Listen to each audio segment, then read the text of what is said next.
अंगणवाडी सेविका, महिला मदतनीस तसेच होमगार्ड कोतवालांच्या मानधनात महायुती सरकारने भरीव वाढ केलेली आहे।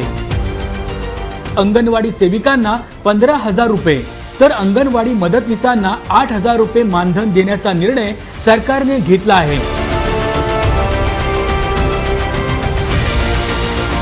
यामध्ये ज्या अंगणवाडी सेविका लाडकी बहीण योजनेचे अर्ज भरतील त्यांना प्रोत्साहन भत्ता देखील दिला जाणार आहे।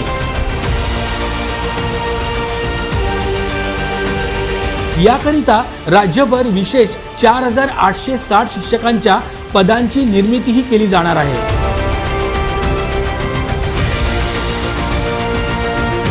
तर अंगणवाडी मदतनीसांना दरमहा 8,000 रुपये मानधन देण्याचा निर्णय झाला आहे।